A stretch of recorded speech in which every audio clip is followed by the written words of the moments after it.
किया जा रहा है, इस पर भी चर्चा हुई और कई पहलुओं पर चर्चा हुई। जो सुप्रीम कोर्ट में लगभग 17 मिनट की बहस हुई, उस सुनवाई का वीडियो लाइव मैंने मेरे चैनल पर अपलोड किया है, आप वो देख सकते हैं।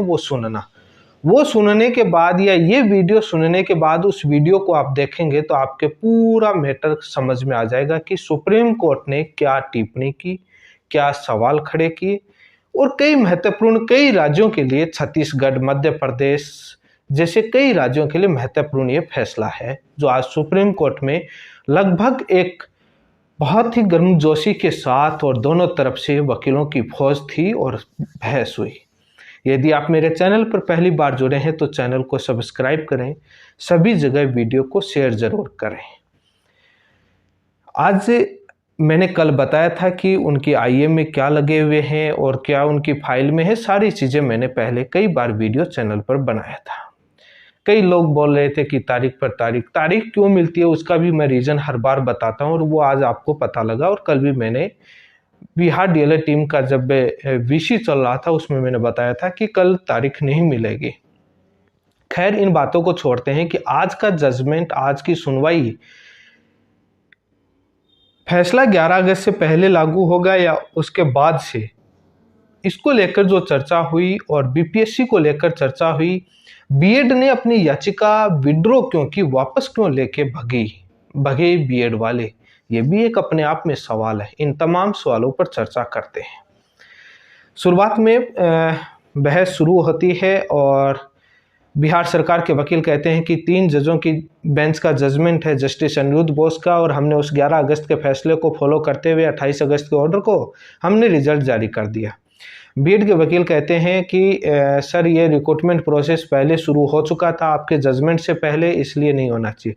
दोनों तरफ से मैटर की खिचड़ी ऐसे बन जाती है, दोनों पक्षों की तरफ से। जज साहब ये क्लियर करते हैं कि ये बताइए कि जज अपॉइंटमेंट कब हुआ था, ये जो फैसला अपॉइंटमेंट से पहले आया या बाद में आया, साफ क्लियर करते हैं। तब बीएड के लोग कहते हैं, वकील कहते हैं कि सर अपॉइंटमेंट हो चुके। तब वो पूछते हैं ऑन विच डेट कब अपॉइंटमेंट हुए, तब वो बोलते हैं कि सर अप्रैल में नोटिफिकेशन आया। तब बिहार सरकार के वकील बोलते हैं कि एग्जाम है वो इस 11 अगस्त 2023 के फैसले के बाद हुई है सारी प्रोसेस। और ये बात बिहार सरकार के वकील कहते हैं हमने अपॉइंटमेंट भी दे दिया है, जो बीपीएससी प्राइमरी टीचर के हैं और 70,000 से ज़्यादा लाखों शिक्षक हैं वो स्कूलों में चले गए, तमाम तरह के आर्गूमेंट रहे। तो वहाँ पर बैकफुट पर आ जाते हैं। तब बाद में जज साहब ये साफ जस्टिस अनिरुद्ध बोस साहब ये क्लियर करते हैं कि आपकी अपॉइंटमेंट, भर्ती प्रक्रिया 11 अगस्त 2023 के फैसले के बाद हो रही है, मतलब पहले तो नहीं। तब उस मैटर में होता है तो वो ये भी कहते हैं कि 11 अगस्त से पहले की हुई है, तो ये एक वर्ड बोलते हैं कि यदि पहले हुई है तो वो बोलते हैं उसको एग्जामिन करेंगे। तब वो क्या होता है कि क्लेरिफिकेशन को लेकर के जो मैटर सुप्रीम कोर्ट में वेस्ट बंगाल वाला लगा है, उसको लेकर के आईए लेकर के आ जाते हैं और उसको लेकर चर्चा करते हैं कि सर क्लेरिफिकेशन का मामला पेंडिंग है। तब वो मैटर खिचड़ी बनता है, तब वो उसको पूछते हैं, क्लियर करते हैं। क्लेरिफिकेशन के मामले में जो इंटरव्यूनर है बीएड के वकील, इसी दौरान वो बोलते हैं कि सर कई स्टेट में लाखों स्टूडेंट का अपॉइंटमेंट हो चुका है, ये हो चुका है, तो 2018 से लेकर के 2023 तक ये तब वो मैटर को क्लियर करते हैं कि ये है तो हम एग्जामिन कर लेंगे। बाद में मैटर क्लियर होता है कि ये जो ज्वाइनिंग है वो 11 अगस्त 2023 के फैसले के बाद हो रही है, तब कोई दिक्कत नहीं है। बाद में न्यू एजुकेशन पॉलिसी को लेकर के वो चर्चा करते हैं बीएड के वकील कि बंद हो जाएगा डीएलएड कोर्स 2023। तब जज साहब कहते हैं कि वो हमारा 11 अगस्त का फैसला है, वो सारी चीज़ें कोई दिक्कत नहीं है उसमें सारे। उसके बाद बीएड के वकील बोलते हैं कि सर तमाम तरह के आर्गुमेंट देते हैं और वो ये प्रोसेस बीच में शुरू हो रहा है, ये हो रहा है। एक वो जो मैंने पहले कई बार जो नया वर्ड लेकर के आए थे जिसका हिंदी अनुवाद मैंने बताया था, कल भी मैंने चर्चा की थी कि इस पर वो भी बोला, उन्होंने कहा नहीं। बेला एम त्रिवेदी जज साहब सुन रहे थे क्योंकि फैसला उनका नहीं दिया हुआ था, मैटर पहले से फैसला दिए हुए पर ऑर्डर पर वो वापस आए थे तो वो समझ रहे थे।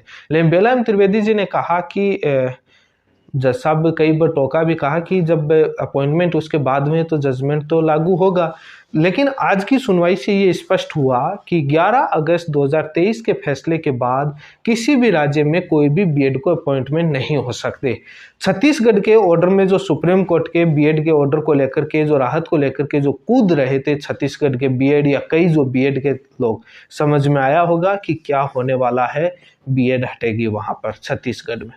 अब बात आती है कई राज्यों के लोगों को, मध्य प्रदेश जहां पर बीएड शामिल होकर ज्वाइनिंग हुई है, कि हमारे क्या होगा, मध्य प्रदेश और वेस्ट बंगाल। मैंने बहुत पहले मेरे चैनल पर कहा था कि बहुत इसमें टर्म्स कंडीशंस होंगी। जब ये क्लैरिफिकेशन वाला मामला सुप्रीम कोर्ट में वेस्ट बंगाल का सुनवाई होगी, तब तमाम डीएलएड को एक बार पुनः उसी मजबूती और ताकत के साथ आना होगा, क्योंकि वहां पर आपको रखना होगा। क्योंकि अभी ये 11 अगस्त का फैसला सुप्रीम कोर्ट से हुआ, लेकिन राजस्थान हाईकोर्ट का फैसला आते ही सुप्रीम कोर्ट में मैटर चला गया। तब कोई भी हाईकोर्ट फैसला कर नहीं सकती थी, तो सब्जेक्ट टू आउटकम रखा, ये सुप्रीम कोर्ट में रखनी है। मैंने पहले भी कहा था सब्जेक्ट टू आउटकम का बहुत बड़ा रोल है और वो चीज़ें रखी भी जाएंगी। लेकिन आज डीएलएड टीम बिहार की तरफ से 2 सीनियर एडवोकेट गोपाल शंकर नारायण जी और मीनाक्षी अरोड़ा जी, मीनाक्षी अरोड़ा जी ने साफ साफ कहा कि दोनों ने ही आर्गुमेंट अच्छे से किए। मीनाक्षी अरोड़ा जी ने कहा कि 25 नवंबर 2021 को राजस्थान हाईकोर्ट ने एनसीटीई के नोटिफिकेशन को स्ट्रक डाउन कर दिया है। तब से कोई भी ये पैन इंडिया नोटिफिकेशन था, पूरी इसकी लीगलिटी देखेंगे तो पूरा इलीगल था, क्योंकि स्टे नहीं था सुप्रीम कोर्ट से, तो इस पर कोई भी वो नहीं प्रोसेस हो सकता। ये चीज़ साफ क्लियर किया था और दोनों ही तरफ से साफ हुआ कि ऑलरेडी सब कुछ हो चुका है। बिहार सरकार साफ कह दिया, क्योंकि बिहार सरकार भी ये मैटर लेकर आई, वापस एसएलपी लेकर भगना पड़ा। यही काम आज बिहार के बीएड को करना पड़ा, वापस एसएलपी अपनी रिट पिटीशन लेकर वापस विड्रॉ करना। अब आपके मन में सवाल होगा कि रिट पिटीशन विड्रॉ क्यों? जब ये आर्गुमेंट चल रहे थे तो मैं कई बार कहता हूँ कि ये रिव्यू की प्रैक्टिस, तब ये नए एविडेंस जो वैसे मैं बताऊं तो ये फैसला जस्टिस धुलिया साहब का लिखा हुआ है, और इतने दिन बाद किसी के कोई एविडेंस और सारी चीज़ें याद नहीं रहती हैं कि न्यू एजुकेशन पॉलिसी पर चर्चा हो चुकी है, ब्रिज कोर्स पर चर्चा हो चुकी है, सारी चीज़ों पर ऑलरेडी बीएड चर्चा कर चुका है भारत सरकार, एनसीटी, ये दोबारा क्यों कर रहे हैं? लेकिन उसके बावजूद भी कोर्ट को लगा कि कोई शायद नया एविडेंस है, तो कोर्ट ने कहा कि ये रिव्यू के अंदर लाइए, वहाँ पर देखेंगे, यहाँ नहीं, ये रिव्यू प्रैक्टिस नहीं चलेगी। कोर्ट की तरफ से साफ था, तो बीएड को लगा कि ये रिव्यू के अंदर चला जाना चाहिए। तब उन्होंने कहा कि सर रिव्यू पिटीशन पेंडिंग, बोला कि नहीं, बोला कि है, तो बोला हम देख लेंगे जब आएगी तब, है तो पेंडिंग कोई नहीं, हम उसको देख लेंगे उस समय। लेकिन ये साफ था कि बीएड को लगा कि जब आर्गुमेंट कंप्लीट होने के बाद बीएड के लोगों ने वापस से एसएलपी विड्रॉ करने की डिमांड की, तब बेला एम त्रिवेदी जज साहब ने कहा कि विड्रॉ की परमिशन नहीं मिले, ऐसे कैसे विड्रॉ करोगे, आर्गुमेंट करने के बाद आप विड्रॉ करोगे। डीएलएड के वकीलों ने भी अपोज किया, लेकिन काफ़ी रिक्वेस्ट करने के बाद कोर्ट ने कहा कि आप विड्रॉ। लेकिन एक बात देखें, जो बिहार सरकार ने जो विड्रॉ की थी उसमें डिस्पोज नाम लिखा हुआ था, इसमें डिसमिस लिखा हुआ है। आपके स्क्रीन पर आज का ऑर्डर आया, उसमें साफ कहा है, आज का ऑर्डर में जो है वो साफ कहा है कि इस प्रेयर के साथ ये रिट पिटीशन है जो क्लाइंट प्रोसीड नहीं करना चाहता है, इसलिए विड्रॉ करना चाहता है, और इसलिए विड्रॉ के साथ हम डिसमिस करते हैं इस पूरे मैटर को। डीएलएड के वकील मीनाक्षी अरोड़ा जी ने कहा कि सर आज ये आए, कल कोई और आएगा, इसे विड्रॉ करेगा, तो ऐसे ये समय बर्बाद होगा, तो ये कल कोई और आएगा ऐसे रिट पिटीशन लेकर के, इसको विड्रॉ की परमिशन मत दीजिए। बट उसके बाद कोर्ट ने काफ़ी उन्होंने रिक्वेस्ट करी, उसके बाद कोर्ट ने इंडिपेंडेंट होकर उनको विड्रॉ की परमिशन दे दी, but with age a dismiss के साथ। ऑर्डर में साफ लिखा हुआ है, बिहार वाले सरकार के एसएलपी में डिस्पोज लिखा हुआ था, इसमें डिसमिस लिख दिया है ऑर्डर के अंदर। अब ये बात आती है कि अन्य राज्यों को लेकर जो मध्य प्रदेश में या जहाँ पर भी है जो सब्जेक्ट टू रिट पिटीशन है, वहाँ पर बहुत बड़ी मजबूती रहेगी, क्योंकि राजस्थान पूरा एक कैटेगरीली, पूरा एक ब्रीफ डेट वाइज डेट जब कोर्ट में समझाया जाएगा, जब भी वेस्ट बंगाल की सुनवाई होगी उस समय पूरी एक बार पुनः एक बार ताकत लगानी पड़ेगी। अब ये बात क्लियर हो गई कि 11 अगस्त के फैसले के बाद बीएड बाहर होनी है, छत्तीसगढ़ में भी बाहर होगी। छत्तीसगढ़ वाले तो डायरेक्ट बिहार वाला जजमेंट रखेंगे और साफ साफ उसमें साफ क्लियर है, जीतेंगे डीएलएड वाले ही छत्तीसगढ़ के अंदर।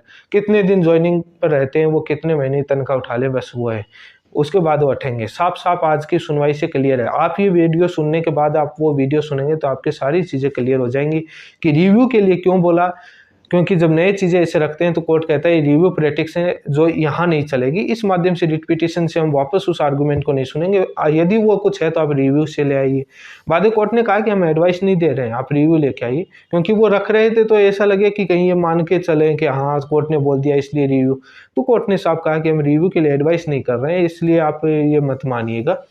कोर्ट ने साहब के दोनों तरफ से काफ़ी 17 मिनट बहस हुई और मुख्य तौर पर क्या है कि यही हुआ कि दोनों एक साथ बोलने की कोशिश कर रहे थे। दोनों तरफ के पक्ष के वकील एक साथ बोलने की कोशिश कर रहे थे, तो वो खिचड़ी सी बनती हुई जा रही थी। बाद में कोर्ट के सामने एकदम क्लियर हुआ। कोर्ट ने दोनों जज साहब ने कई देर इसका डिस्कस भी किया कि क्या चर्चाएं हो रही हैं, ये क्यों चर्चा किया, ये मैं यूपी वाले मैटर को लेकर वीडियो बनाऊंगा, उसमें मैं बताऊंगा कि ये इतनी देर चर्चा क्यों हुई। जो मुझे लगा वो मैं बताऊंगा।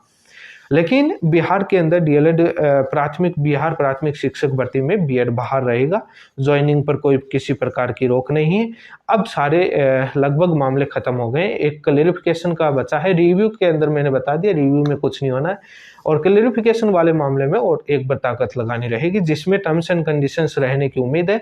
जहां इसीलिए हमारे साथ जो हमारी तरफ से बीएड के लोगों को मैंने पहले ही कई वीडियो बनाए थे, मैंने साफ कहा था कोर्ट कितने सख्त टिप्पणी कर रहा था, और कोर्ट सख्त था कि 11 अगस्त का फैसला है तो लागू रहेगा, उसके बाद कोई भी वो नहीं कर सकता। लेकिन बीएड के लोग कभी ब्रिज कोर्स है, कभी के बीच में भर्ती प्रक्रिया बीच में ये फैसला लागू नहीं हो सकता उसी के अकॉर्डिंग, तभी तो जस्टिस एस बोपन्ना जी का रिलीफ वाला ऑर्डर लेके आ रहे थे, और वो ये होना चाहिए। अब ये तो पता हो गया कि 11 अगस्त 2023 से फैसले से पहले जो भर्ती प्रक्रिया चालू हो चुकी थी, उनकी यदि नियुक्ति 11 अगस्त के फैसले के बाद हो रही है तो वहाँ बीएड बाहर।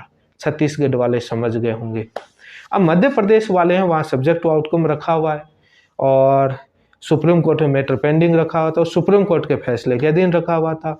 अब तमाम चीज़ों को लेकर चर्चा करूंगा मैं आने वाले वीडियो में, क्लैरिफिकेशन वाला जब आएगा। और मध्य प्रदेश में हाईकोर्ट में वैसे 2 नवंबर को सुनवाई है, देखते हैं वहाँ क्या होता है। लेकिन अक्सर आपको देखना पड़ेगा बीएड है वो अक्सर बिहार सरकार एसएलपी विड्रॉ करके भगी, वही काम बीएड को करना पड़ा। लास्ट में हारते दिखते हैं, डिसमिस होती है तो विड्रॉ करके भगते हैं, लेकिन डिसमिस तो लिखवाना ही पड़ता है। ये हालात है, क्योंकि मजबूत और तथ्य के साथ बात करते हैं, बेमतलब का बेफिजूल का पैसा खर्च करते हैं बीएड वाले। मैं सही बोल रहा हूँ, वो समझें तो ये कोई मतलब औचित्य नहीं है। फिलहाल फैसला तय हो गए, भले ही वो दूसरी परीक्षाओं की कक्षा 6 से आगे की भर्तियों की तैयारी करें। इसी के साथ आप सभी का बहुत बहुत धन्यवाद। आज बहुत शानदार बहस हुई, बहुत शानदार फैसला आया और बहुत शानदार पैरवी हुई। इसी के साथ धन्यवाद।